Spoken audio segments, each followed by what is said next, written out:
All right, this is Susie Penman on April 14th, 2025, in Dallas Hall on the campus of SMU, conducting an interview for the Global Oral History of PEPFAR project. So to begin, could you start off by introducing yourself and establishing your connection to PEPFAR? You know, what years did you work in partnership with PEPFAR? My name is Ken Isaacs, and I've worked around the world for over 35 years in doing, let's say, relief and development kind of work. In the 90s, AIDS was, even in the 80s, but as it was in my work, I lived in Ethiopia for 3 years and the HIV rate was increasing. I was working with Samaritan's Purse, and I was the first person to go overseas and work with Samaritan's Purse.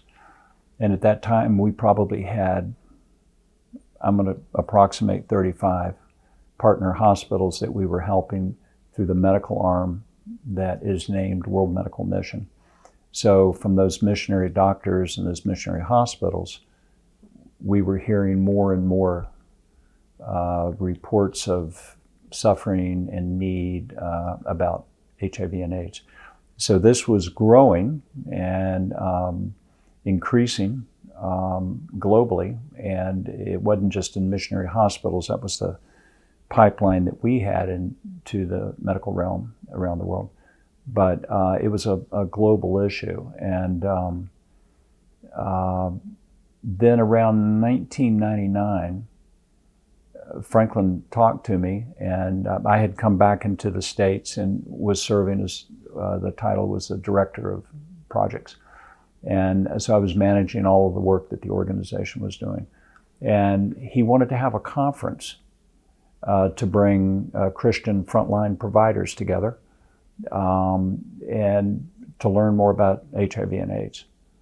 And so that concept of the conference took root in our group, and we started planning it and organizing it. And we originally were going to hold it at a conference center that Samaritan's Purse has access to, the Billy Graham organization known as Nashville, North Carolina, named The Cove.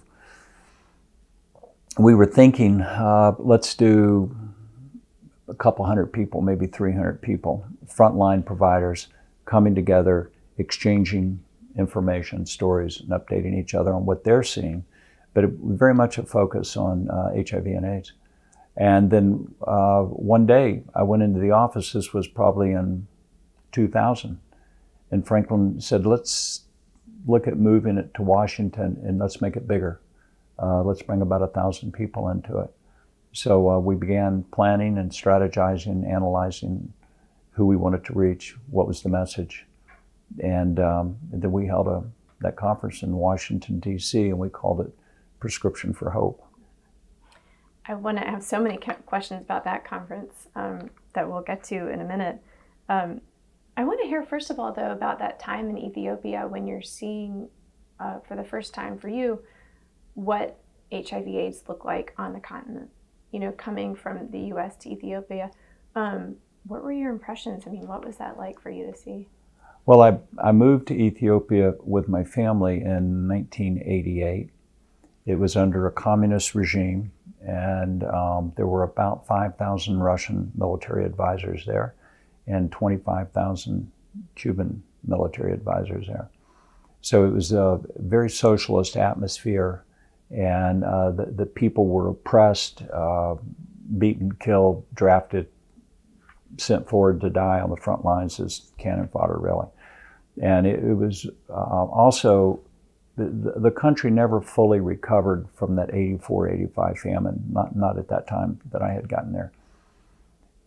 But then I was there organizing a well drilling program, a clean water program for a Kalahewit church. So I was moving with the drilling crew around many different places in the country. We were mobile almost all of the time. And when we would go into different areas, there would be hospitals there. And, you know, as you're doing assessments, you're figuring out what the community needs. And if there's a hospital, you're going to learn about that. And then you'll make friends with the doctors. And I mean, that was just sort of a part of socializing. But I started seeing patients that were chronically ill. It looked like they were wasting from malnutrition, or it looked like they had tuberculosis, or they just looked really sick. And that was the first exposure that I had had to AIDS, to see it. And it wasn't understood like it is now, and it was greatly feared. But it was everywhere in Ethiopia. It was everywhere. And then I would go down to Kenya on occasion. My wife and I would, and we would visit and stay with a missionary family and with the African Gospel Mission. And they had a hospital that Samaritan's Purse also was helping, named Tinwick, and there was another one called Kajabi.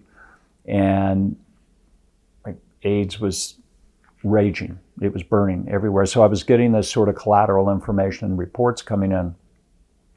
But it was very disturbing, and it was scary and mysterious, and everybody was trying to learn about it at the time. And I know that there was a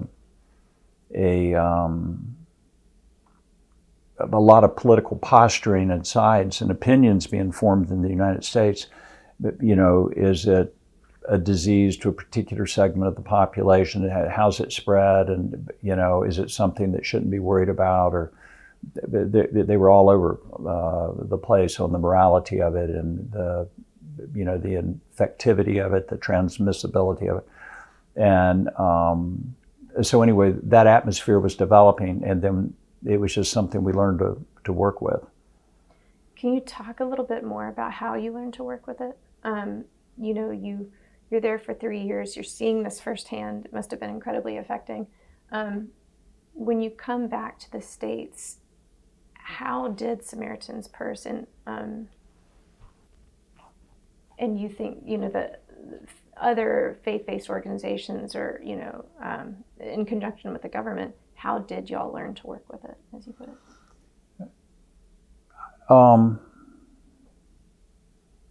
So I don't really. A faith-based organization, Samaritan's Purse, is like, we're still an organization, and we have to work with the same science, the same money, the same accountability. So I can't divide it, but I'll speak about it as an issue. And I think as time went by and we understood it more, we recognized that there were clearly millions of victims. In 1997, I was down in South Africa, and I went to, in Johannesburg, the largest hospital in the country. It was enormous. It was like 3,000 beds or something. And they had a morgue in the back, and there were probably 70 or 80 people a day dying. And the vast majority of them were dying from HIV and AIDS. But I spent a couple days there, toured that hospital. I'm not a doctor. I don't have a medical background. I'm a well driller, but I can identify a problem and come to terms with it and figure out a plan for it. So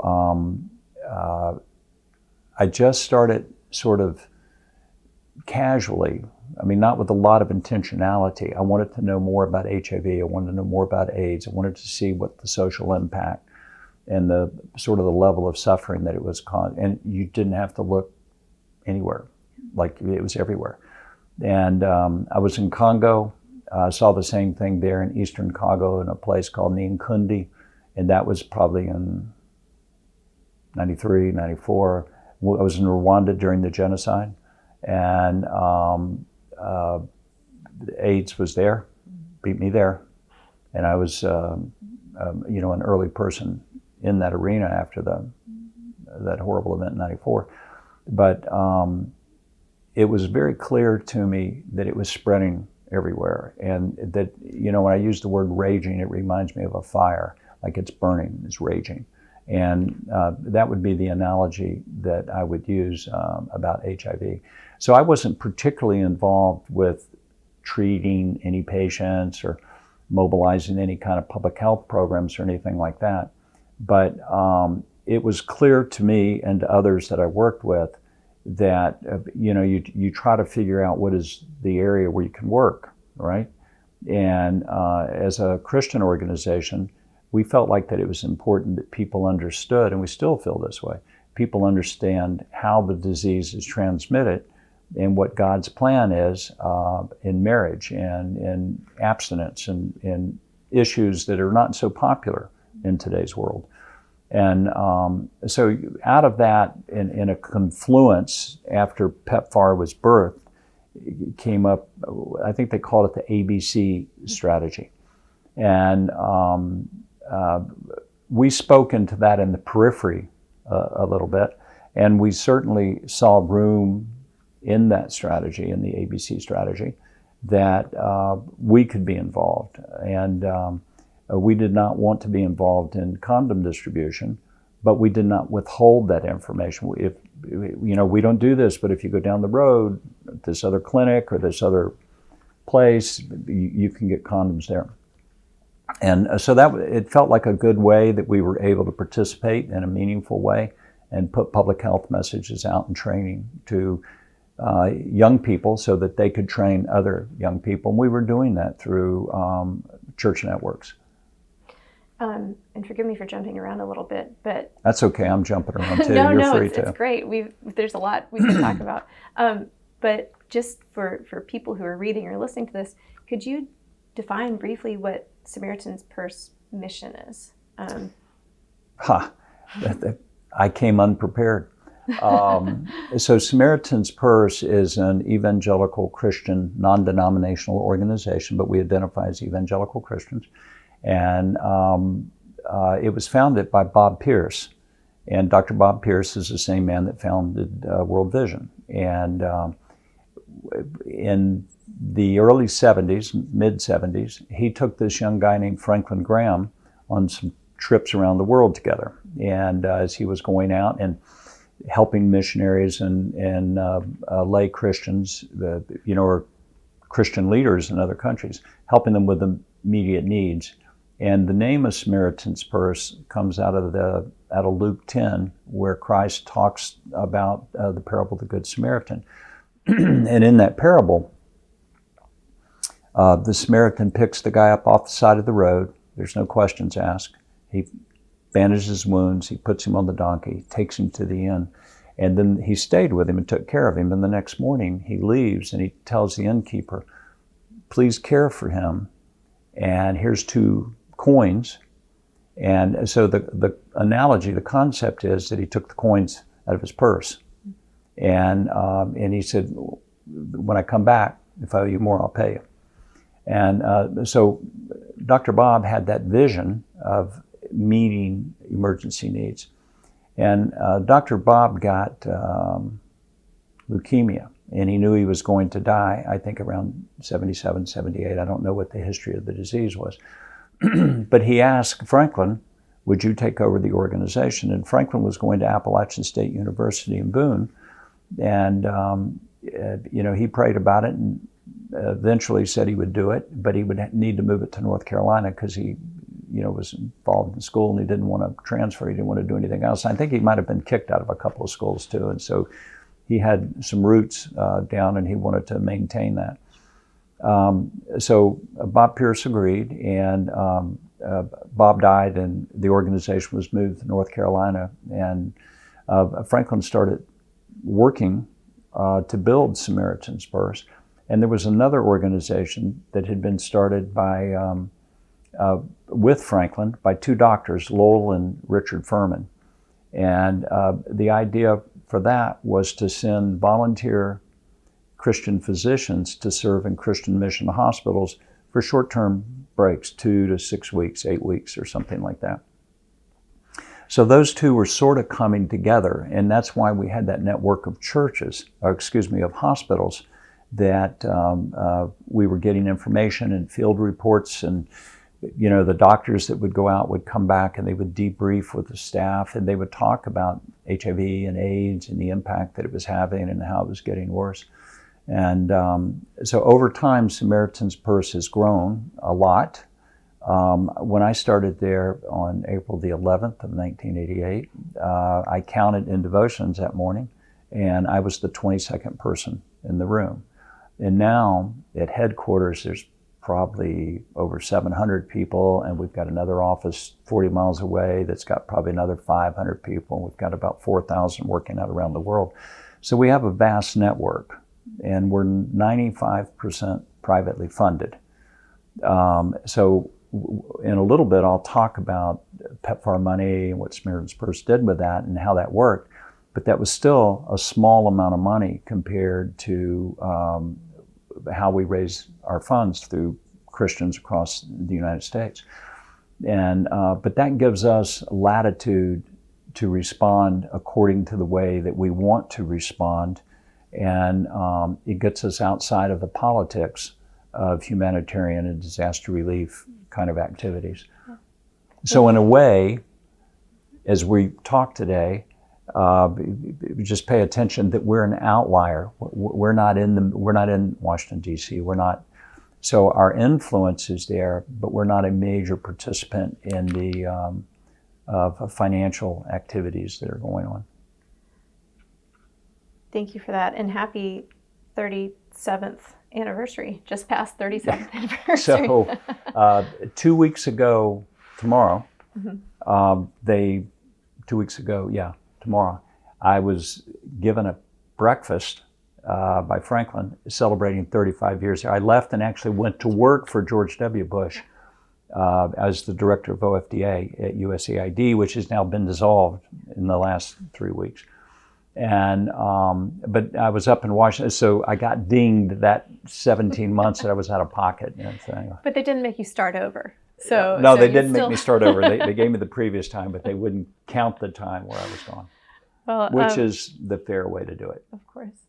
Well, can you talk a little bit about how Samaritan's Purse did come to address HIV/AIDS? And you hinted at this at the beginning when you talk about Franklin Graham approaching you and saying, I want to hold this summit. Was that the beginning of Samaritan's Purse addressing the epidemic? I think that we were looking, how can we be relevant to AIDS? What can we do? And it's a growing epidemic. And, there was fear it would come into the United States. Well, it has, it's here. But it didn't rage in the United States like it did in other areas. And you could make the argument that's because of, different practices or health measures or sanitation measures or whatever. But we were looking how to be relevant. And Franklin came up with the idea to have a conference. And as I said, at first he wanted the frontline healthcare workers to have an opportunity for reprieve and rest and to share the messages on what they were seeing. And I have to think that he was the first one I remember the day when he said, hey, let's put it in Washington, D.C. and have about 1,000 people come. And I believe we invited about 930 or something. But we started sizing out the strategy for the conference and what we wanted to impact. We didn't really have any foregone conclusions about outcomes, but what we felt like that it was important to bring frontline providers, media, and political leaders together. So that part of it was very, very intentional to the point where we expanded the invitee list and we correlated the percentage of AIDS in the world into each country around the world, and we asked for healthcare providers and HIV victims to attend. And it was, we had Catholics there, we had Orthodox there, we had Protestants there. It was somewhat ecumenical. So we wanted about a third of the people to be frontline providers, close to a third of the people to be media, and then any politicians that we could get, we invited them to come in too, because we felt like it would be a rich environment to listen, to learn, and we were all learning. And then we held it at the Hilton Hotel in Washington, D.C. It's the same Hilton that President Ronald Reagan was shot at. And and we had the plenary sessions on the upper floor in the ballroom, but down the halls there's all of these breakout rooms, and so we had a track that had continuing education units for medical professionals. So they were conducted by frontline medical providers who are giving instructional classes that have been rated and approved for continuing medical education. And so we were able to draw in a lot of doctors, but we recognized, okay, the medical component of it is very important, but it's bigger than that, than the medical component. And so we salted the plenary speakers, salted from the sense that we identified ones that we thought would have interesting and intriguing and revelationary things to share. And so we organized the speakers on the podium, on the platform. We organized the breakout classes and who would teach them. And most of the teachers were frontline providers from different mission hospitals around the world. And we were hearing from them what is actually needed. And during that conference, because we had invited so many media there, it was a zoo. It was a total zoo. And there were cameras going around, and there was more energy around it than we had anticipated. We were pleased. And I'm thinking about this moment when Franklin Graham says to you, actually, I want to move this from Asheville to DC. I want it to be, twice the size as originally planned. Three times at least, minimally 3 times the size. What went through your head when he said that to you? Oh, that's nothing. That's just a step. You just do that. Okay. That doesn't bother me. Okay. And I wasn't overwhelmed by it. I'm not a real detailed guy. I'm a big picture person. And so it's okay. Well, okay, I like that. Let's do it big in Washington, D.C., and let's see where it goes. So, I probably dedicated about a dozen people out of my staff to it. And the guy that organized, it was a nice meshing between the Billy Graham Evangelistic Association and Samaritan's Purse. So Samaritan's Purse is the kind of organization that deals with crisis and emergencies. And you can't predict when they're going to happen, right? So you've got to just go and figure it out along the way. So that component of it helped us in that transition from a smaller conference to a bigger conference. And then our relationship with the missionary hospitals helped. But we reached over to the Billy Graham Evangelistic Association, which organizes big arena events and large crowds, 10,000, 20,000 people. And there was a guy by the name of Tex Reardon.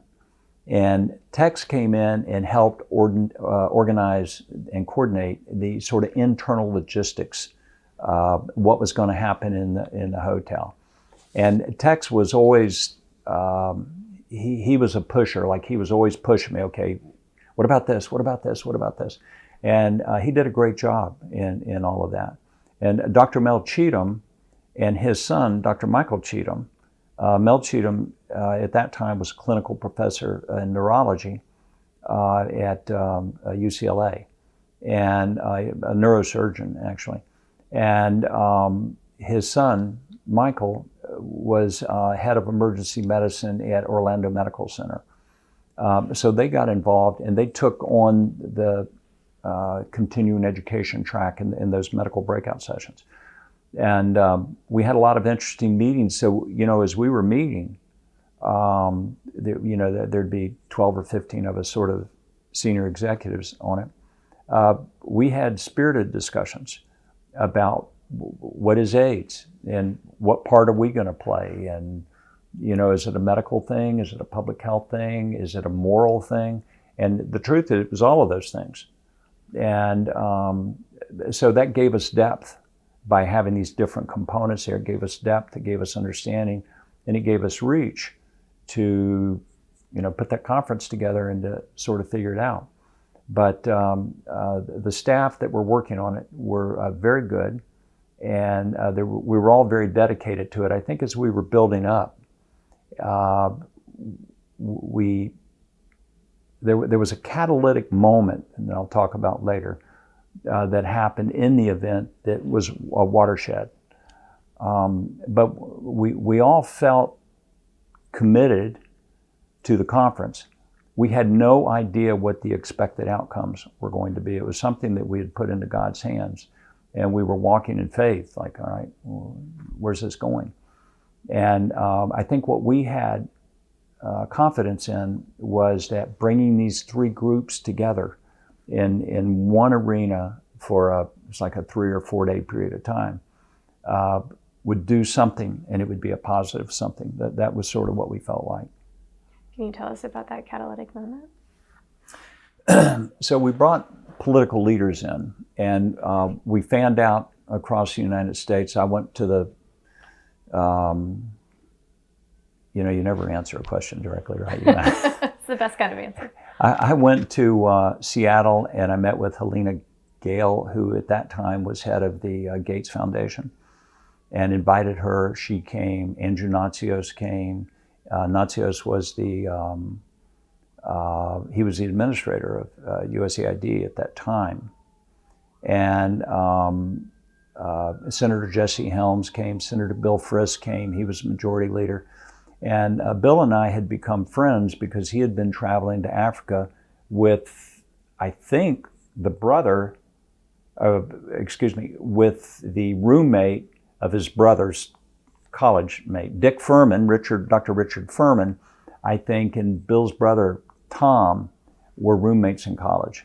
And so Dr. Furman and Bill were friends for decades, and Dr. Furman started going to Africa with us and seeing in mission hospitals. And then I said Furman, I meant Bill Frist. He started going with Furman, all these two guys with F's in their last name is. Anyway, we were getting information in and impressions in on what was going on. So we asked Bill Frist to come too. And I'll always remember that Senator Frist called me and asked me if I wanted to go running. At that time, I was training and running marathons. So we went and ran like 12 or 14 miles around the mall and all up around DC. And we're talking about AIDS, and we're talking about PACs. That was just an act, political action committees, and he was sharing his thoughts and concerns about that as we're running. Talking and running is a way to sort of pace yourself. And but back to the question, Senator Helms was there, and Senator Helms was well known for being hardlined against any support going to HIV and AIDS. And I think that he had in his mind that it was so behavioral that you get what you deserve. And that's maybe not the way that he said it, and I'm not trying to put words in a dead man's mouth. But Senator Helms was actually a very sensitive guy. He had a soft heart. And during the conference, in February of 2002, now I remembered another little interesting story I'll tell you in a minute. And he was sitting out we were having lunch, and there's 800 or 900 people seated there. And he's sitting at a round table sort of in the middle, and they brought the microphone to him, and he was in his 80s and he was feeble. And he stood up, and his voice was weak. But he said, Franklin Graham has been talking to me, and he has convinced me that my position has been wrong, and I'm convicted over it.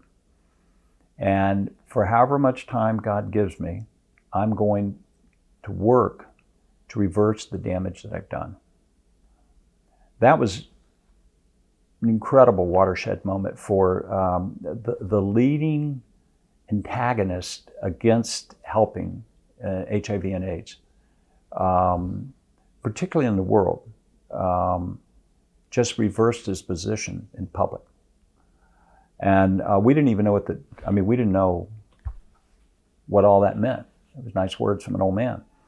But we would find out, as I recall, about 6 weeks later, Senator Frist, Senator Helms, and President Bush signed a $500 million bill, whatever. They signed it. But there was a ceremony in the Rose Garden, and that was the first money that came out for AIDS relief in Africa. And then it was 1 year later, as I recall, it was on May the 3rd of 2003, Franklin and I went to the White House, and we went into an auditorium. No, we went into the State Department in the main auditorium in the State Department. And we got there probably an hour and a half before the event started. And we picked a seat out where we were looking at eye level with the podium. And I knew that they were going to sign something called PEPFAR. I knew that. And so people came in, the auditorium was full, and different dignitaries made comments talking about HIV and talking about PEPFAR, and they had named it, as I recall at that point, PEPFAR, the President's Emergency Program for AIDS Relief. And there was talk about production of drugs, and they were learning more about antiretroviral drugs, and then I remember very clearly when President Bush came out, and it was the first time that I had seen him in person, and I had always felt like that his persona in television was distant. But when he was there in person and I saw him on the podium, he was actually very charismatic and very warm. And the applause was lastingly stout. It went on for like 6 or 8 minutes. And there were whoops and hollers and, and he went, and so he's sending this mischievous signal, and it was funny. And but he gave a speech, very comfortable in his skin, very comfortable, the interplay, the interaction with the audience, with the crowd, and he made strong comments about the commitment of the United States to fight AIDS around the world, and that it was the right thing to do. I haven't looked back on a transcript. I don't remember the words, but I remember the impression that I walked away with. And I realized through all of that conference that we had held was sort of a catalytic event that had brought those things together. And so that result was much more than any of us thought it was going to happen, And so anyway, that was the catalytic event. Thanks for telling us so much about that conference, the summit, which I had all these questions about it, and you've pretty much answered them all. I'm struck by the fact that you knew about PEPFAR before that moment when President Bush announced it. Can you tell us about when you first heard about it, when you first learned that it was going to as I was talking, it occurred to me, I don't remember with clarity when I first heard the name PEPFAR. What I do remember is that they created something called the Millennium Challenge Committee or Fund or something, I don't know what it was, but it was a group and it was sort of a private corporation. And I didn't have time to get involved in that because I didn't work inside the Beltway. I worked out in the world. That's what I feel God called me to, and I still feel that. And so I was outward looking all the time. And the name PEPFAR clearly would have come up as the title of the bill. President Bush was a strong advocate for it, so was Senator Helms, so was Senator Frist, and there were other people that I know. There was Chris Smith was a strong advocate for it, a congressman from the Northeast. I'm not going to guess the state, I'll get it wrong. but I've known Chris for years, and Frank Wolf was an advocate. So there was bilateral support, or both parties, yeah. and were supporting it, and the whole country really came together, and it sort of rode into existence on a wave of support, was my feeling of it. I don't know the exact time that I heard it named PEPFAR, but it caught on quick. What did it mean to you as someone who had seen, who had been on the continent in, Ethiopia, different countries, these countries you named earlier, you've been in Rwanda, Congo. What did it mean to you to hear about this American announcement to pour this much money into HIV/AIDS treatment? Well, I was glad to see evidence that the United States was asserting moral leadership. I'm always an advocate for that, and I'm still an advocate for that today. So I was happy about that. And I also felt like that there was no country in the world that could bring those kind of resources to bear on it that would have the level of impact that the United States might have. Now, I had been traveling around with Dr. Furman and Dr. Frist. Senator Frist is a heart-lung transplant doc. I mean, he's a highly accomplished guy. And but we had been going around to different hospitals and talking with the people in the laboratories about T cells. Okay, so I'm a well driller. I don't really know what a T cell is, but I'm listening. And we were helping to buy laboratory analysis equipment to do these kind of tests. And there were CDC people out in Kenya and Ethiopia. I met with them. It was just, in generalized conversation and overhearing them. The concept of antiretroviral drugs had come up. And this was around the time the basketball player from California, Magic Johnson, came out and announced that he had AIDS. I mean, this is sort of all tangled in there in my mind. And I remember him speaking about he was going to take antiretroviral drugs. And, he was very open. He came out in a press conference. And he was emotional in that press conference, too. And so the mood was changing. And as it pertained to Africa, I had seen many people die, and many people that I knew, worked with or knew in communities in South Sudan or in Ethiopia, but, people were dying, people had AIDS, and they wouldn't talk about it. And so there was a stigma attached to it. And it's not unusual, like if somebody has a health problem here, you may decide you don't want to talk about it. That's fine. But to feel like you can't talk about it is a different kind of issue that's less than fine. And, you know what? Mark Barber told me to record this. I can send you a copy of this audio recording if you want. Oh, that would be great. Yeah. Can you do that when you get through? Send it to me digitally? Absolutely. Oh, you've just saved me from from hot water. I'll stay on Mark's good side. Where was I? The stigma, not being able to talk about it. Yeah. So people died at home with an atmosphere of shame. It was very sad. And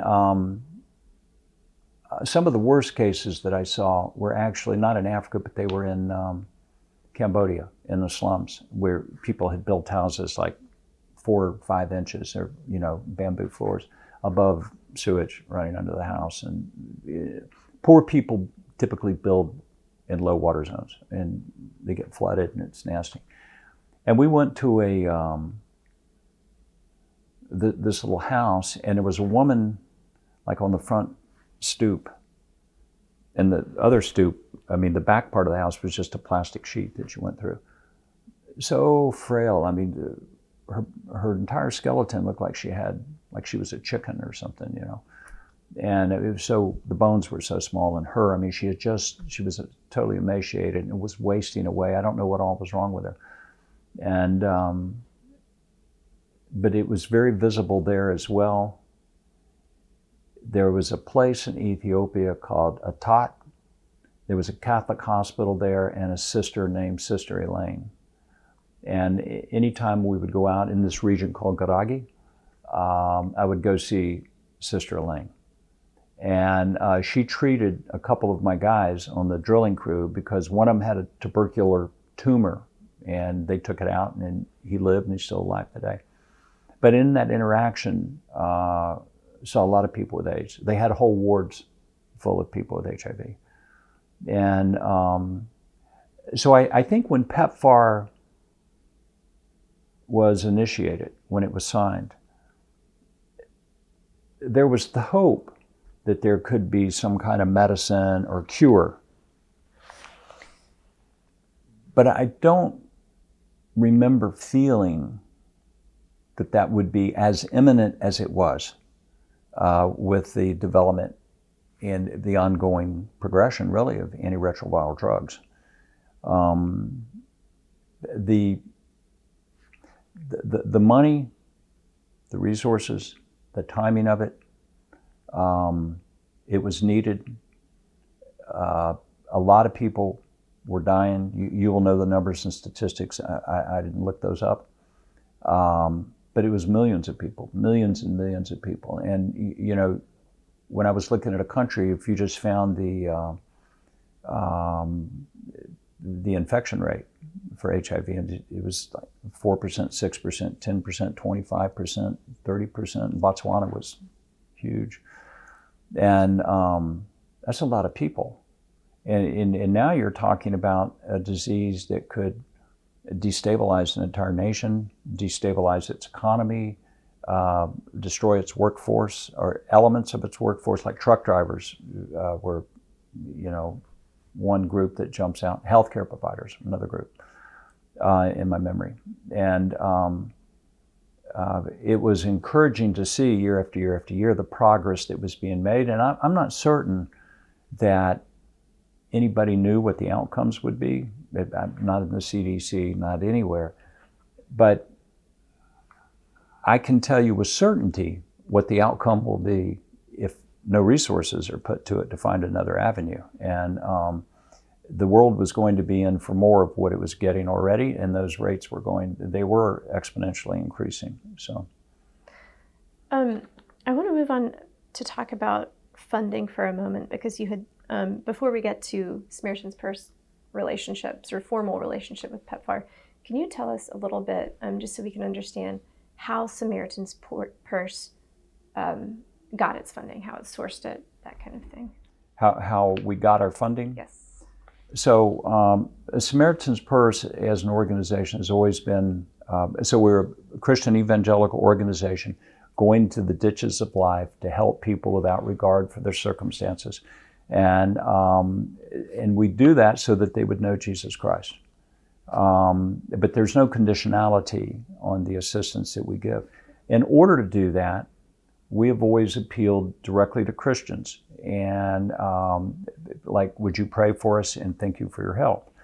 And if we are involved in something in the world, whether it's earthquake relief or HIV or whatever, we have a monthly paper newsletter that we put out. And now today, you know, we have a website, and, you know, all of this has changed.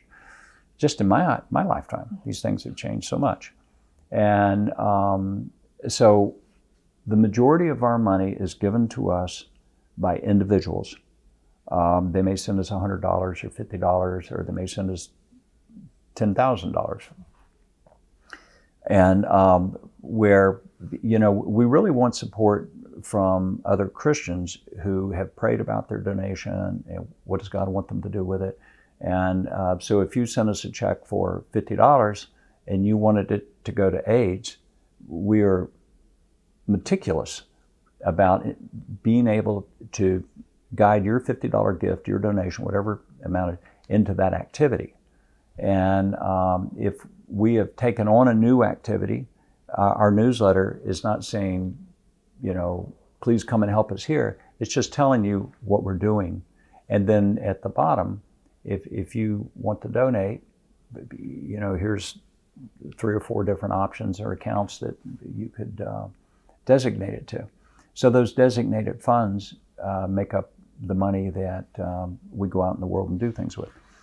In 1994, during the Rwanda genocide, we had set up in a place called Rutari, and we were helping with clean water, general medical care, birthing babies.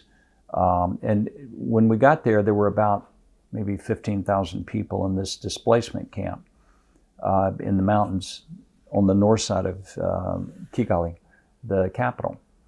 We did not know that within 2 weeks that population would be 125,000. So all of a sudden there's like a lot of babies being born and a lot of people there and a lot of injuries and illness and stuff. So we were treating all of that. I wrote a proposal to the Office of Foreign Disaster Assistance for 2 emergency health kits and with the supplement. So this is a standardized box of medicine. Oh, it's 24 boxes of medicine, and each one's about a cubic meter. It's a large volume to move out. But I wrote a proposal to the Office of Foreign Disaster Assistance, as I recall, it's a long time ago, for $43,000. That established a relationship where we had some external funding coming in. And over the years in a couple of places, later that year down in Kigali, we submitted another proposal to them to restart the Central Hospital of Kigali. There had been a massacre there, and AIDS was existed. You saw a lot of people that were sick. And all of the personnel at that hospital had fled, and there were, a lot to clean up in that hospital, a lot. So we went in, we traveled down. I was there, and we made an agreement with the fighters. The city was abandoned and all of this, and but we got a second funding from USAID, and I recall it was around $780,000.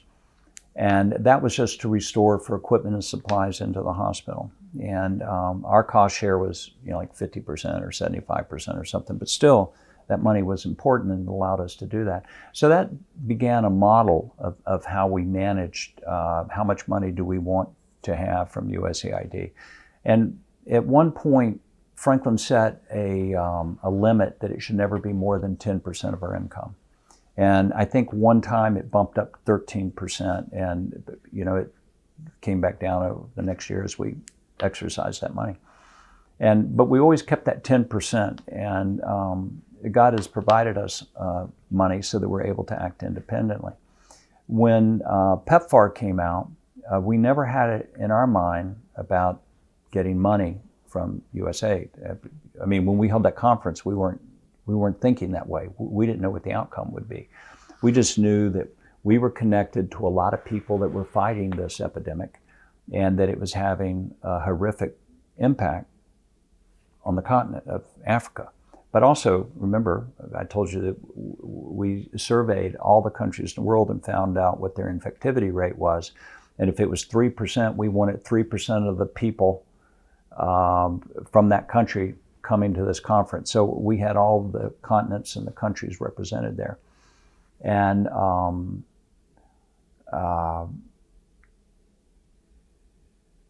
we didn't know what the outcome would be for the conference, and we didn't know what the outcome would be about money. We didn't know any of those things were going to happen.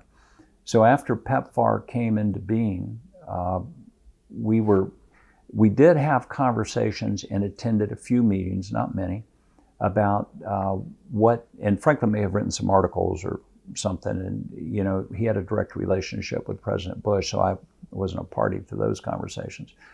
But I know that we were advocates for the A and B part of ABC. Remind me of what A and B is. Abstinence and be faithful. Yes, abstinence and be faithful. And what we had in our mind, which is a model that we're using today, not in AIDS, but in other things, is when we go into an area, we immediately plug into the churches and we work to develop a network to whatever it is, whether it's the war in Ukraine or whether it's helping in an earthquake in Myanmar. That's why, that's fresh in my mind. We're doing that now. But we decided as a policy that we wouldn't be distributing condoms because we felt like that's promoting promiscuity. And we don't feel like, okay, we get it statistically that it's a response and that it has an impact. But that's something that we chose we didn't want to be a part of. We didn't want to do that. And so, we're developing our plans too. But on this ABC, we realized, hey, wait a minute, we've been talking about this. We need to put it into action here and sort of be players. So it wasn't just that we were trying to get money from AID. It was, in my mind, it was also that we needed to demonstrate what we were saying had value to it. And when did Samaritan's first get some of that PEPFAR money? What do you recall what year that might have been? Can I refer to my phone? Of course you can, yes. I think it was 2006, but I'm going to make sure. Okay.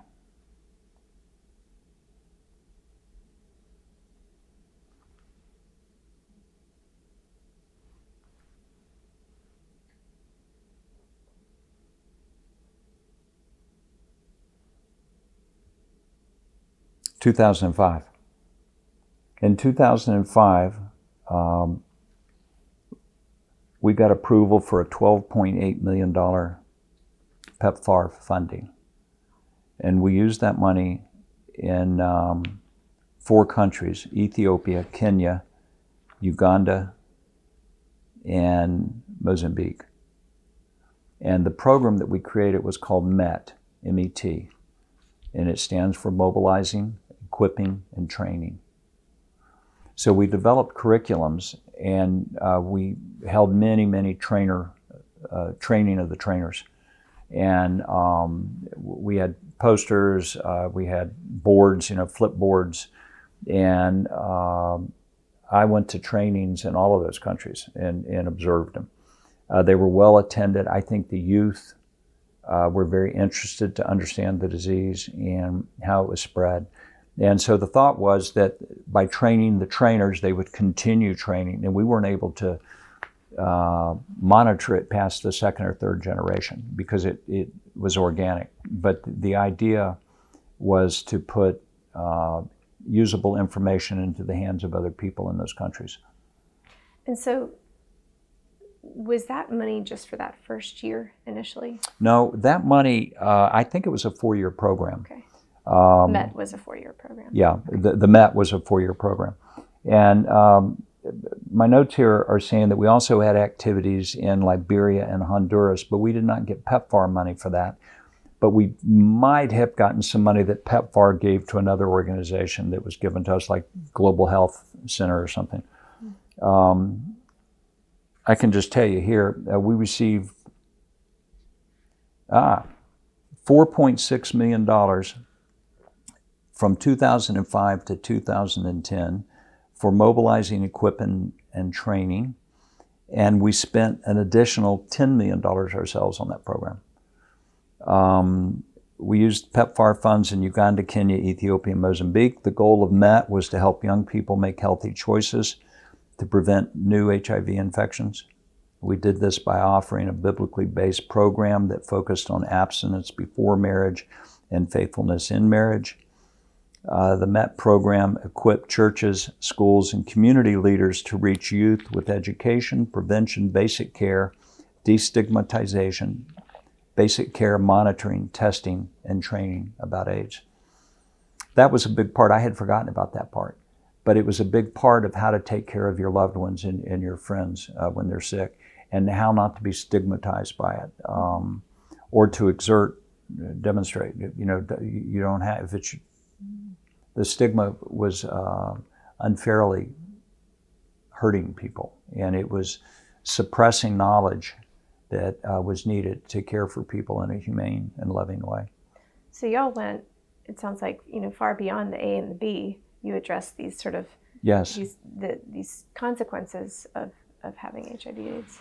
So, in the same way that the Samaritan helped the guy in the ditch, he didn't ask him anything. And I'll just point this little factoid out. In the scriptures in Luke 10, the legal men of the day asked Jesus, Rabbi, what must I do to inherit eternal life? And he said, well, what do the scriptures say? How do you read it? This is what Jesus said. And the response was, love the Lord God with all your heart, your mind, and your strength. And love your neighbor as yourself. And Jesus said, okay, you do those things, you'll live. But the man of the law wanted to test him. So he said, who's my neighbor? That's how we got into the parable part. And the parable is not a part about how you're going to live forever. The parable is only defining who the neighbor is. And towards at the end, Jesus says, go and do likewise. That's a command. So, I feel like as a Christian, we're actually commanded to do that. It's not like an option. And but he went to the man in the ditch when other people of the day had walked around him, other religious people. And, I've always felt, I don't want to be that religious guy that walked around somebody that was in a ditch. He didn't ask him anything. He didn't ask him who he prayed to. He didn't ask him who he voted. He didn't even ask him who he slept with. He just went to that man in the ditch. And he bandaged his wounds. And he put him on the donkey, took him to the inn, took care of him. So he got medical care, logistical support, temporary shelter, emergency food, emergency water. Scripture said he was naked, so he would have gotten a blanket or rope. So today we call that NFIs, non-food items. But in that parable, Christ perfectly described the primary six sectors of emergency response. So we approached it very much from that angle, that we wanted to be light in a hurtful time for people, and we wanted to look for practical solutions. That's how we sort of came up with, we felt like, hey, this thing needs to be talked about more. And, thinking back on it now as I'm talking with you today, we had months of conversation, just talking about HIV, talking about AIDS, talking to people that were treating it around the world or having to suffer with the consequences of it from around the world. We had many people that came to the conference that had AIDS. And some of them hadn't told anybody that they were HIV positive. And there was not good treatment options at that time. And the cost of the antiretroviral drugs, which was just sort of the beginning, were prohibitively outrageous. And so anyway, I'm digressing, but that's all relevant information to the circumstance of that day. Can you tell us more about those months of conversations that y'all had? I mean, I guess what I'm asking is, can you tell us about how Samaritan's Purse developed the nuts and bolts of what that action in country looked like? And I know that it grows out of the parable you were just telling us, but specifically, what that looked like on the ground. Well, so I think within the body of Christ, not just Samaritan's Purse, but the body of Christ at large, there was a school of thought that this is a disease for sinners. And there's a school of thought that this is a health epidemic. And then there was something in the middle of saying, this is a horrible situation and we need to help people. We were probably in that middle area as an organization. The discussions that we would have would be about how do we help them? Because it wasn't like there was a medicine that if we got it to a patient, it was going to change the circumstance. That didn't exist at the time. So it was really about care, and so they have secondary infections. AIDS patient does, and that could be in the lungs, it could be in the skin. It could, how do you treat the care? I mean, what kind of care do you provide to treat them with? And the issue of hope was a big issue too. Like, what do they hope? Where's their hope? And because it was considered, then it was a terminal disease. And if you got AIDS, you're going to die. PEPFAR changed that. And That's actually a nice summary. PEPFAR changed that. It brought hope. For us as Christians, we wanted to share hope through Jesus Christ and the hope of eternal life. And but still we wanted to do more and wanted to contain the disease. So we talked about what are the different elements? How could we help? What would that help look like? What would communities accept? How do you get into the communities? How do you, when I say get into them, I don't mean physically locate. I mean, how do you gain confidence? How do you come to the subject matter from the perspective that they're looking at it? And if we had resources, and it was very hard to raise money for AIDS. It wasn't an easy, if you're raising money from the private sector, which is how you could say that we're doing, your gift of $19 will buy a box of food. You can conceptualize it.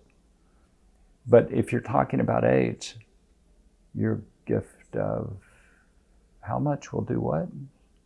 Like, is it going to take, are you going to have an AIDS kit to give to somebody? You're going to give them medicine? Or are you just going to say your gift of $20 or, whatever number will help take care of somebody with AIDS? And I think in America, there was a lot of split opinions about HIV and AIDS. I remember now talking to you about the big AIDS quilts. But it was so prevalent in the homosexual community of the United States that had sort of like blinded people's vision to this is a disease that everybody deserves a chance, and it needs to be addressed in a loving and compassionate way and in a scientific way as well. So, we were having all these conversations, we were having all of the, and how do we shape thought on this was a big part of it. And how do we gain acceptance in the Christian community, not for the passage of the disease or the means by which it's passed, but for the fact that people get sick and they suffer, and we're called to help them. There's no questions asked, right? So it was interesting, it was insightful, it was enlightening, and it was spirited. All of us held very strong opinions on those things. And I'm thinking, as you're talking about this, to what extent did Samaritan's Purse address that stigma and that tension domestically versus what AIDS looked like, internationally? I think that could be summed up best by love the sinner and condemn the sin. That was the position that we took. And we recognized theologically that death is a consequence of sin from the Garden of Eden, is how the Bible teaches it. And that we're all going to die because we're all sinners. And the Bible doesn't give graduated priorities on one sin over another sin. But regardless, we're called to help people in Jesus' name. And so that was the sort of final baseline that we came to. And I think once the conversation ceased about those components, it became much easier to focus on, okay, what's the path forward? What can we do? And we came up, well, we could train young people to train other people. We could create curriculums, and they were very well-developed curriculums in local languages, flip boards, and so where people couldn't read or write, where they were illiterate, with the boards, if I flip this one over, you're seeing it, and I'm seeing a smaller one on this side. So I know what to say because I've been trained and what I'm telling on each image. But I probably attended hundreds of those classes and watching, just trying to be a bug on the wall back in the corner, and to gauge what I felt like was its effectiveness. And I think it was a good program. I think that it did what we wanted it to do. I don't know I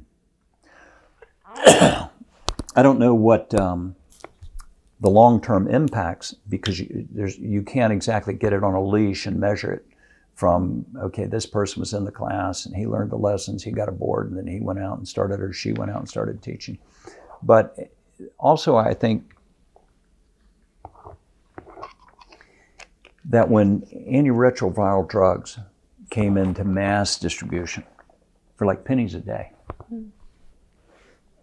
that overran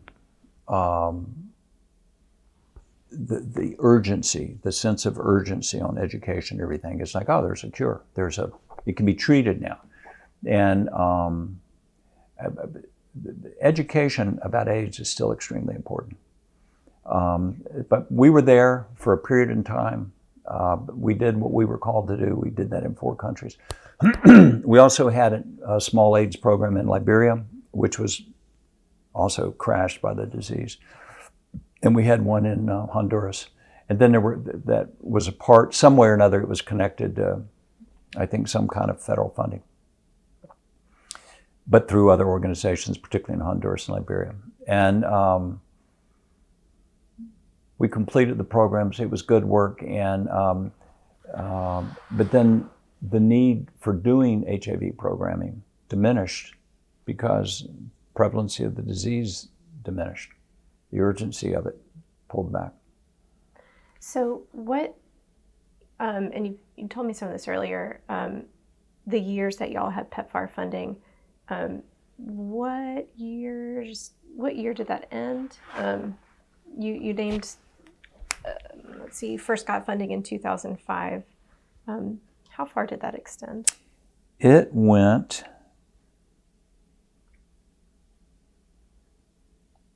it says here 2016, but I can tell you 2005 to 2016.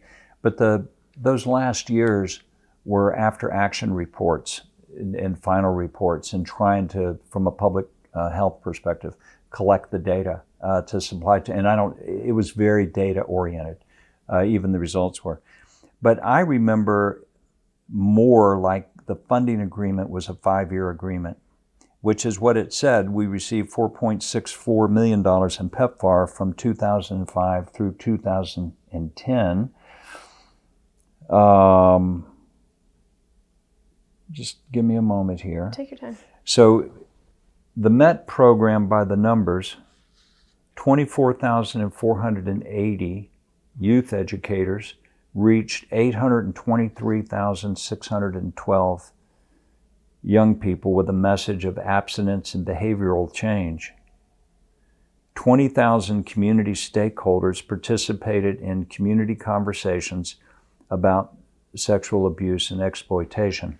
So we had a secondary program that was not funded by PEPFAR, but there was some U.S. government funding for it, called OVC, Orphans and Vulnerable Children. It's like a category of vulnerable people. So we would take the opportunity to combine those in places. Let me see if I can get more visibility here as I look down this little fact sheet. Sure.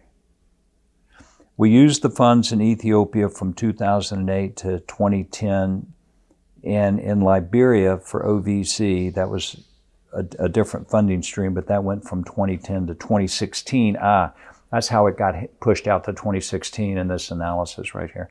But I think the primary PEPFAR funding that we received, in my mind, it seemed like it was about $12 million, and it's showing here that we received $12.8 million in funding for PEPFAR-related programming in the window from 2005 to 2016. The primary one was the MET program. Okay. And then the secondary one over in Liberia was a much smaller amount. I think it was like a few $100,000. Okay, thanks for that. Another sort of nuts and bolts question is, if you can answer this, how easy or difficult was it to secure that PEPFAR funding? And repeat the question. How easy or difficult was it for y'all to secure that PEPFAR funding? And that's a good question. So, when you started this interview out, you made reference to faith-based organization, FBOs. I hate that term, so I rebuked you gently. It was gentle. Yes, and the reason that I don't like it, it's almost like saying, we have a special category for you. I don't want to be in a special category. I want to have my big boy pants on. I want our organization to be seen as an organization that is held accountable for the quality of our work, our ability to account for it, our ability to be effective. I don't want a special category. I don't want to be put in a short bus, you know? And organizations, conversely, I feel like should not have their faith held against them.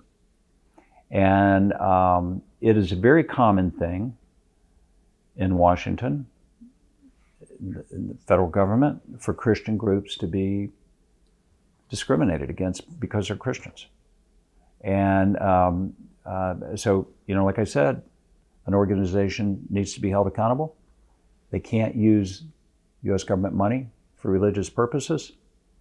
And conversely, the federal government shouldn't discriminate, and we actually can practice. There's an executive order. I don't have the number in front of me right now, but I got a letter 3 years ago from the State Department when they were evacuating Afghans out on the debacle of that. And we were helping to resettle some Afghans that came out. And somebody didn't like that we had said in a video, help an Afghan family, and maybe you can invite them to church on Sunday. They felt like that was crossing a line. The State Department wrote a letter that came out of their legal department saying that we actually have a right to do that, and they can't infringe on our right. And they quoted an executive order. But I know that it was important because President Bush started the faith-based office, and he had every office in the government had one. USAID had one. You know, he created Homeland Security. They had got one, and FEMA has one. But it was difficult because I think at that time, until President Bush mandated faith-based offices, I think that there was strong hesitancy in the federal government to get involved with the faith-based group. So it was tough. The way we overcame it was in using practical terms, demonstrable ways, and evidence-based. That's how we overcame it. I wanted them to see us not as a faith-based group, but just as an organization that has a good idea and a track record, they can get it done. It sort of leads into my next question. Maybe you'll feel like you already answered it in a way, but I was going to ask, why do you think Samaritan's Purse was one of the organizations chosen to receive this funding? So by that time, we had a very large network and we were a very capable organization. And I think that's what we were judged on, is that we had an idea. A lot of people say, oh, well, you know, you're president of your organization as president of the United States. Well, I'm going to tell you something. Just knowing a guy, it doesn't make it happen. And you still have to be fully qualified. You have to be fully qualified. Now, I say that because that's the way that we conduct ourselves, but I can look around and I see a lot of unqualified things that have gone on and with federal money. But that aside, we have always adhered to the quality of our work as a platform of our witness. And if our work's not good, then our witness is destroyed. Well, who's your witness to? Well, it's to the beneficiary, but it's also to all the donors, whether it's, you know, a couple that sent in $20 a month, or whether it's to the federal government that's going to give you $10 million to do an AIDS program. I want to talk briefly about your little blip, the reason you're 35 years instead of 37 years, which is your time with USAID, which was 2005 to 2006, is that correct? It was from August of 2004 through 2005. Can you tell us about that position? What led you to that? I got a call in February of 2004 from the director of OFDA, who told me that he was being promoted up to the bureau level above it. And his name was Roger Winter. And Roger asked me if I'd be interested to be the director.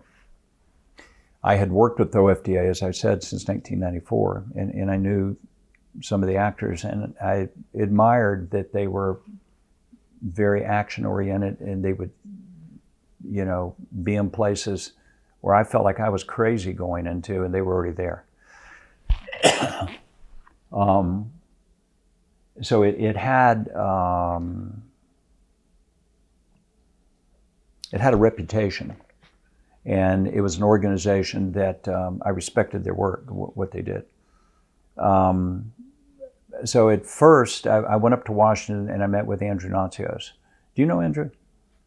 Personally? Yeah. No. I think he's a professor here, and at Bush School of Governance. And anyway, I went up to see him and I talked with him, and I returned to North Carolina, and I prayed about it, and I didn't feel like God was calling me to go there. So I wrote Andrew a letter, and said no. And about, 2 months later or something, a lady from the White House called me. Her name was Martha Miller. And she said, now I know that you've already said no, and I'm just putting some names on the list. I'm wondering, can I put your name on the list here just so it looks like that we've actually done our homework and we're looking around? And I thought I was doing her a favor, and I said, okay. So she put my name on the list, and then the White House is now, people in the White House are calling me. And so I can say candidly, I went back to prayer with it, and I felt like if God was opening that door, that I needed to go through it in faith. And so I did. And Franklin was very supportive. And I think he might have been a little pleased that his guy had been tapped to go run that federal office. But then when I was up there, I heard people would say to me, oh, it's so political up there, Well, I wasn't, I probably shouldn't say this, but I will. I was a registered Democrat. And when I agreed to take the position, I remember talking to the White House, and I told them, I said, I'm a registered Democrat. Should I change my affiliation? But I was always a conservative person. And the lady said, yeah, it'd probably be a pretty good idea. So I did. And, but I found out that the saying, if you go to Washington and you want a friend, take a dog, get a dog. It's true. It's just not an environment that I can thrive in. And I felt it to be very restrictive. And I saw problems in USAID and the way that it operated and things like that. So I felt like I left, the administrator, Andrew Natsios, when I told him, I went into his office and he said, is there anything else here at USA that you want to do? Like, we don't want you to leave. And I said, no. I said, I don't want to be in Washington. I don't want to work for the federal government. He said, all right. And so I talked to Franklin, and he said, well, come on back. We'll go back to work. And so, we talked, and that worked out. But Samaritan's Purse has been my home, and I feel like it's what God called me to, and it's what I do, and I love it. Still love it, even after 37 years of being here. I was going to ask you about what it was like for you to be in D.C., because you talked earlier, you mentioned this sort of important physical distance that Samaritan's Purse has from D.C., that it enables it to perhaps keep its focus on its own mission. Uh-huh. Can you talk about how, if at all, your time in D.C. affected your work when you came back to Samaritan's Purse? How my time in D.C. affected my work? When you came back to Samaritan's Purse, yeah. So, it helped me, and it ultimately helped Samaritan's Purse in a number of ways, because it gave me insight and connections into D.C., the world of D.C., and some of those connections I still have today. But, it's been a lot of years ago, so most of those people are retired or dead or whatever. But it did help me better understand how to organize and coordinate large-scale disaster programs. And so I've taken that knowledge and I brought it back into Samaritan's Purse, and it's been a benefit to us from the standpoint of increasing our capacity. Our capacity is exponentially more now than it was then. I want to make sure I'm getting to all of our PEPFAR questions.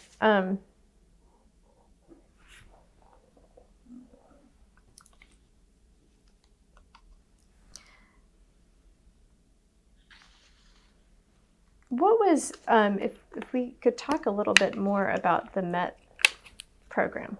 And this again is a nuts and bolts question, but we've learned that these questions are really important to understanding how PEPFAR worked. What was your reporting and target structure like? I know that reporting data was so important to PEPFAR. Can you talk a little bit about what that looked like for MET? How that worked within Samaritan's Purse? We had a lady by the name of Emily Chambers. And Emily is one of those rare individuals that is a spark plug, and she's highly competent. She's brilliant. And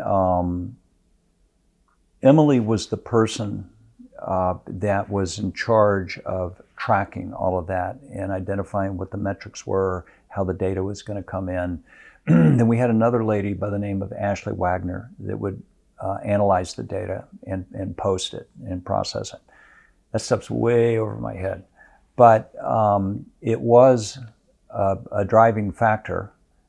And I'm just thinking back on those days.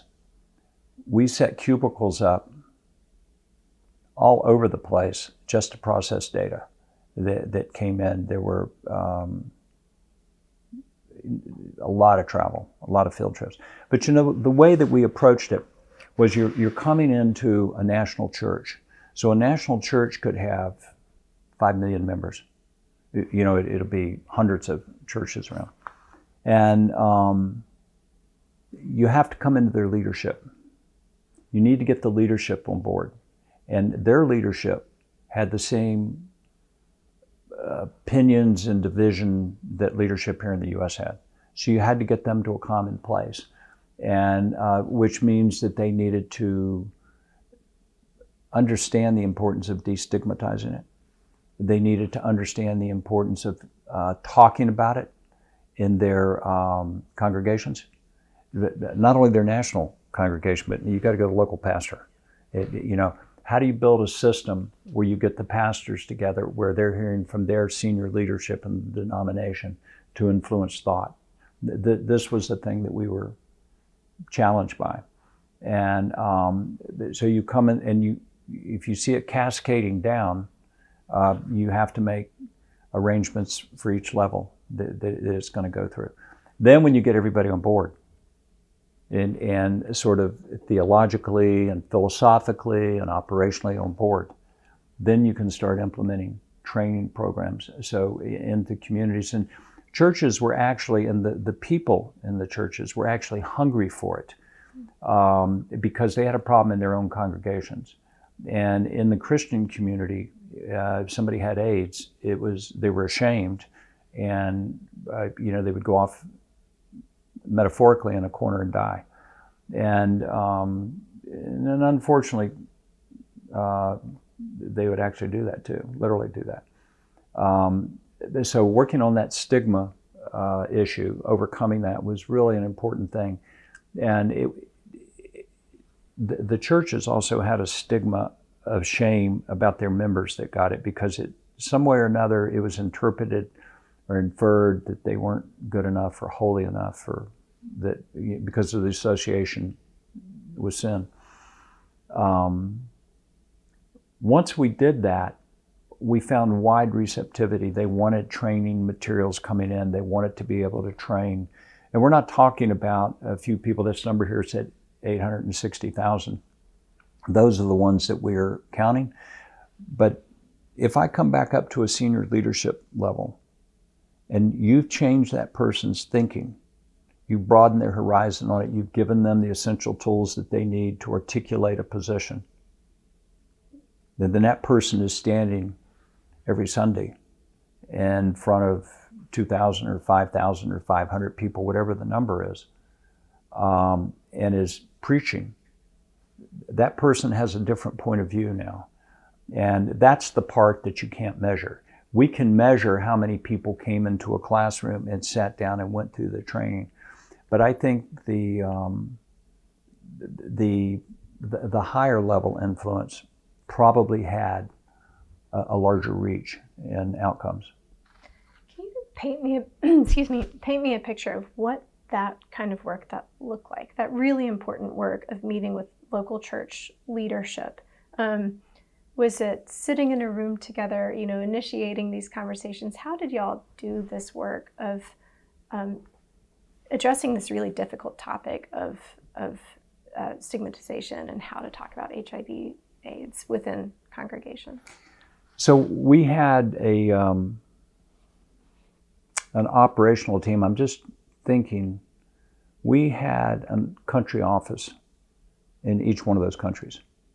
So we already had, our administrative capability, our logistical capability. We're helping people with food or water or whatever. We're doing different things. And now we're going to add MET to it.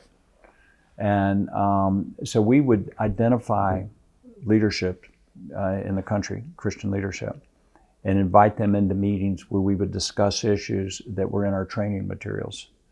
And we're always trying to encourage them, is this something that your church needs? And, oh, is AIDS a problem?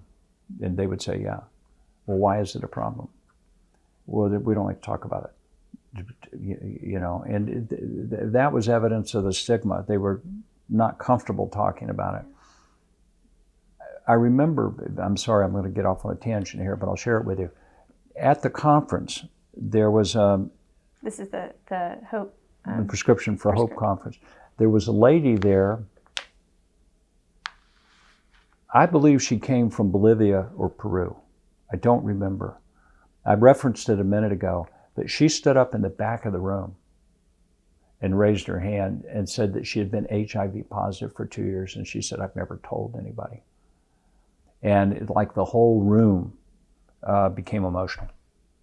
And even thinking about it right now brings emotion up in me.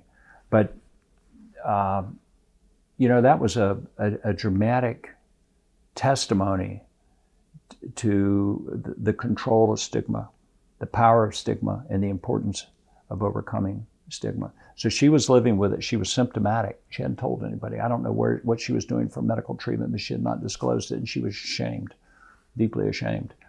And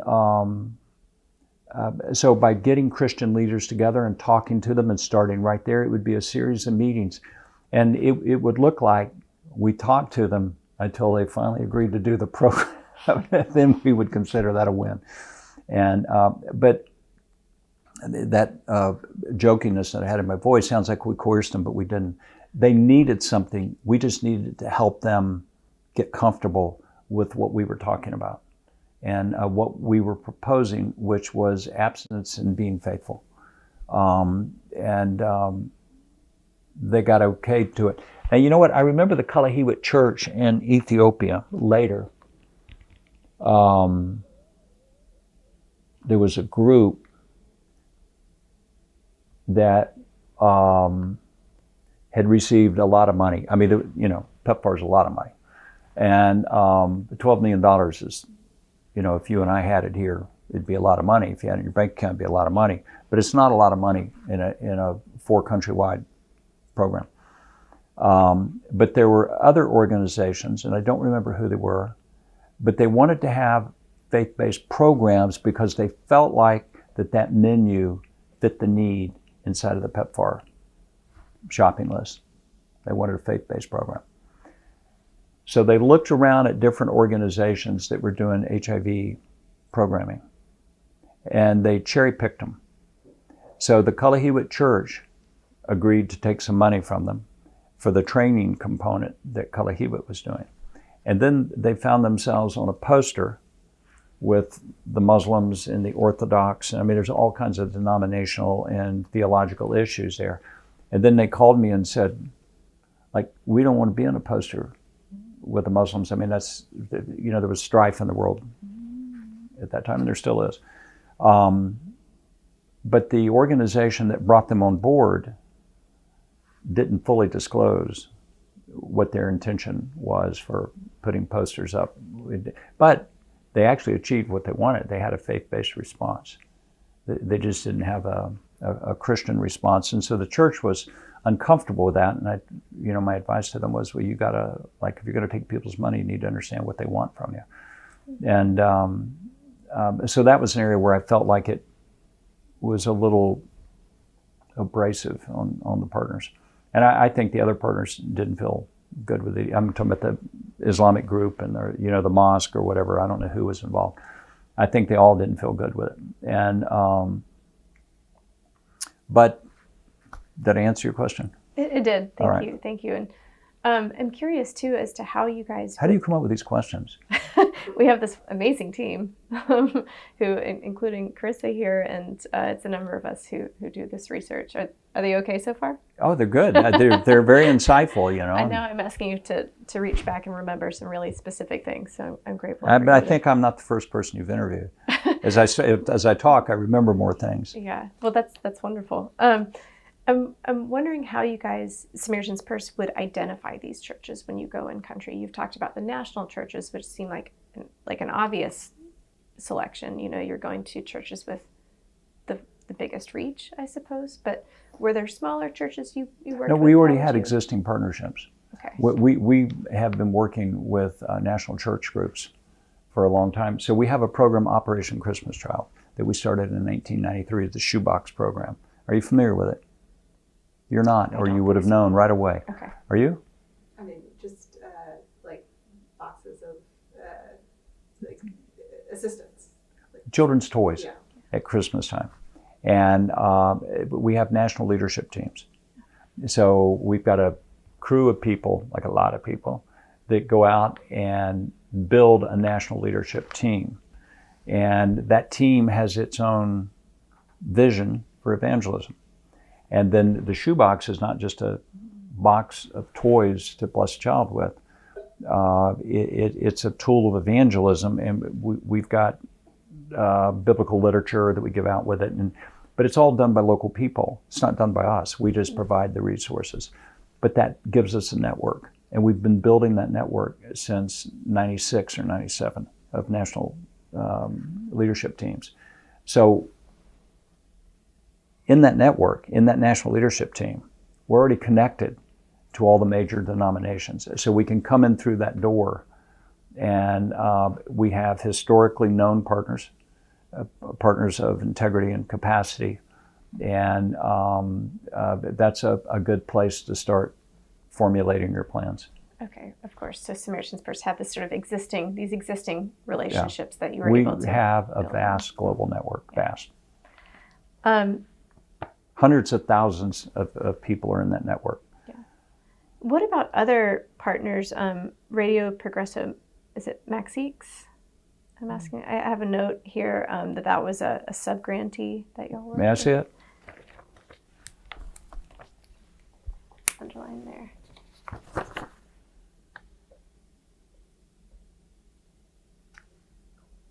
So I'm going to guess, I don't know what that is, okay. But since it looks to be Spanish, I would suggest it was probably in Honduras. Okay. So we had a country office in Honduras. We don't have it now. We opened that office after Hurricane Mitch in 1998.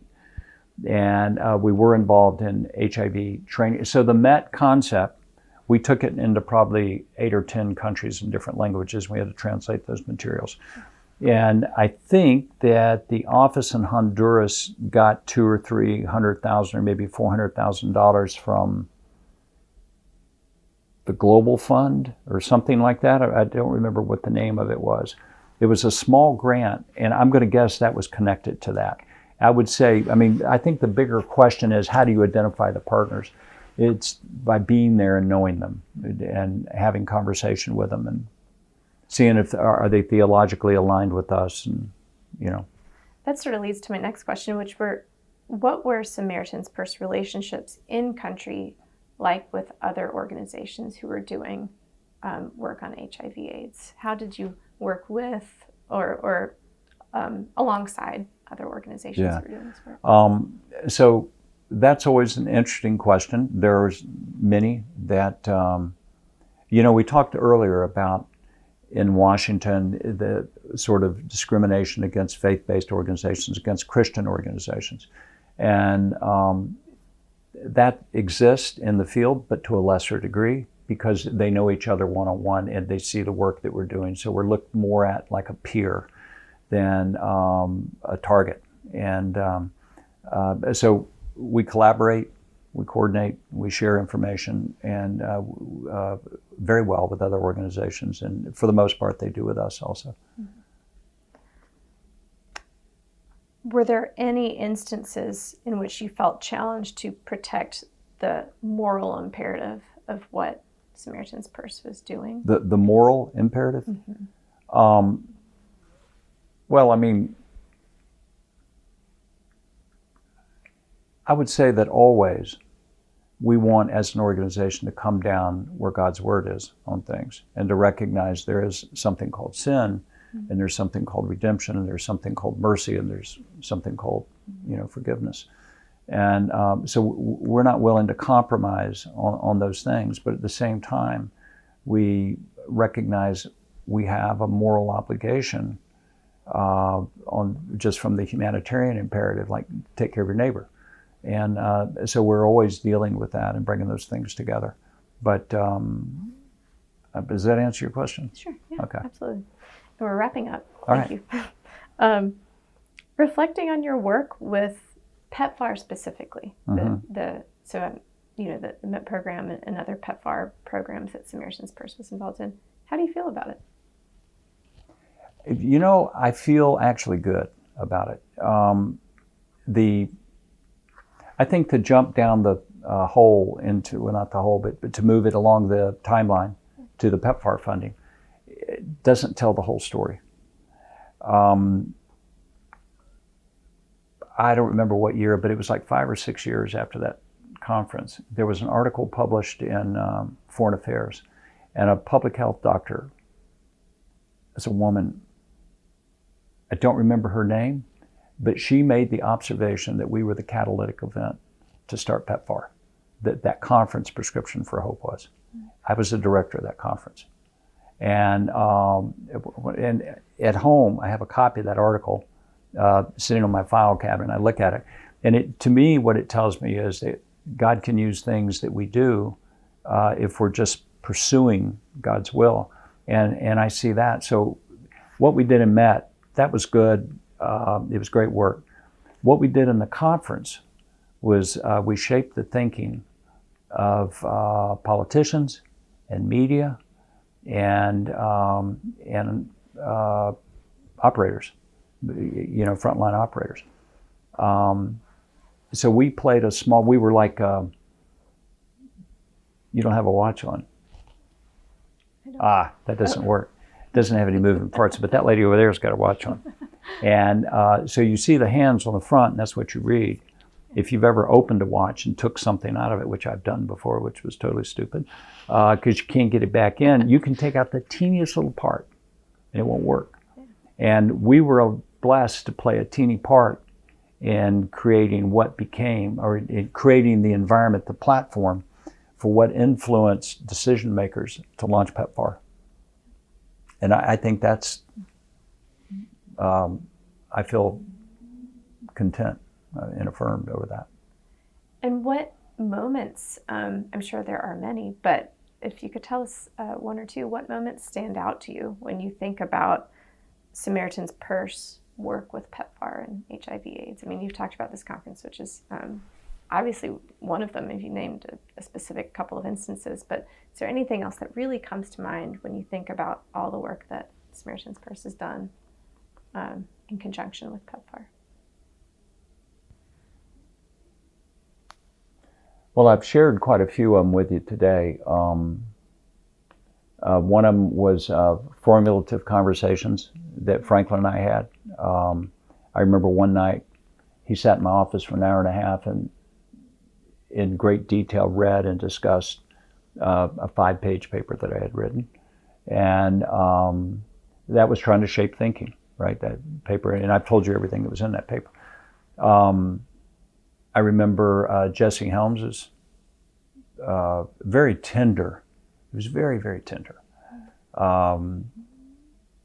expression of regret and commitment to spend the rest of his life. And he died. I'm not sure when he died, but he didn't live too much longer. And that was an important time. Some of the testimony that came up during the conference from frontline providers was very surprising. And that opened up the conversation into human trafficking and prostitution and how that was being dealt with around the world and the pain that was inflicted and all that.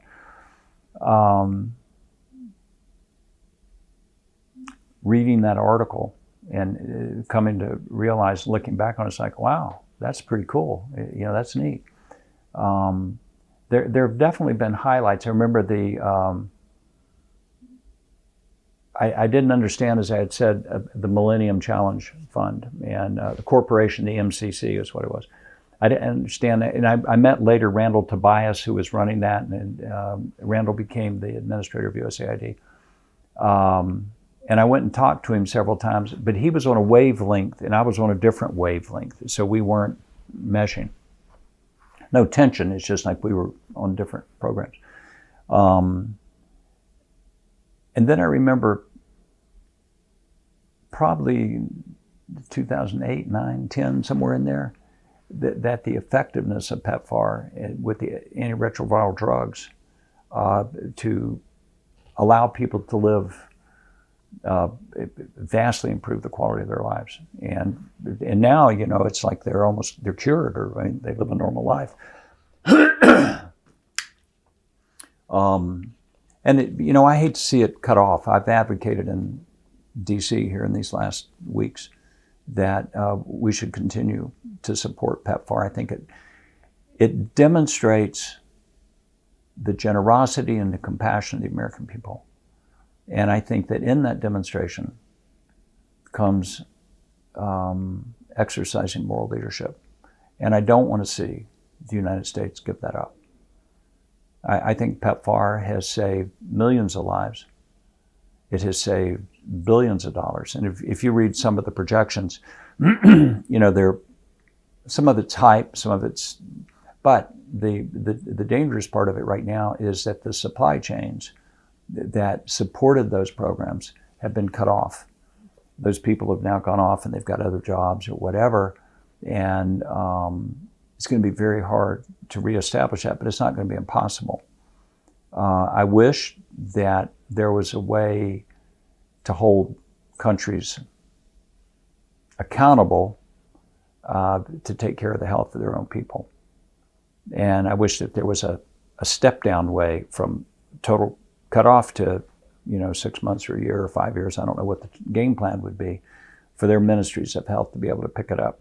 I hope those issues are resolved, and I hope the United States continues to be involved in those plans and carrying them out. How did your involvement in the work of HIV/AIDS impact your life personally and as well as professionally?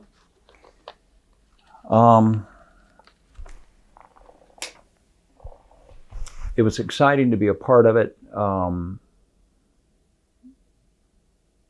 It required me to travel a lot, which I do all the time anyway, but it was another reason in other directions. I remember traveling with Senator Bill Frist. I had a broken leg.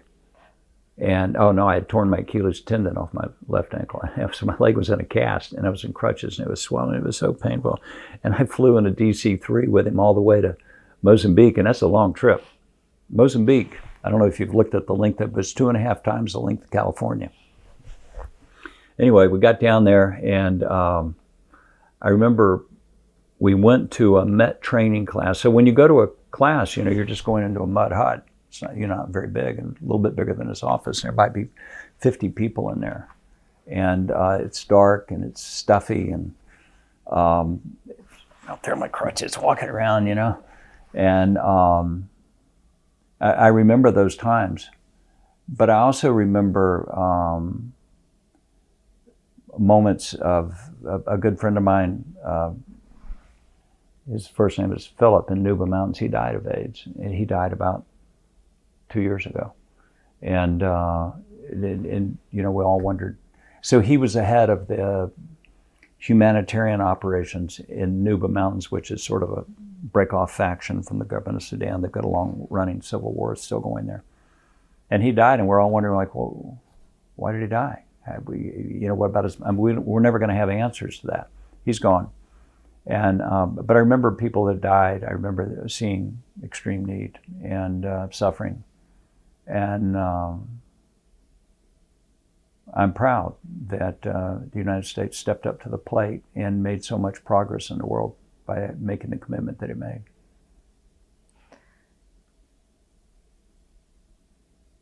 Is there anything that you feel like I've missed that you want to talk about? No, I think you've opened up my memory. I'm so glad.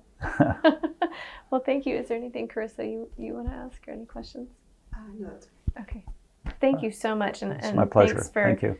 Your time. And I think we should note for the record that you drove from Fort Worth this morning. So thank you for that. You're welcome. You're welcome. All right. I All right. appreciate it. Thank you.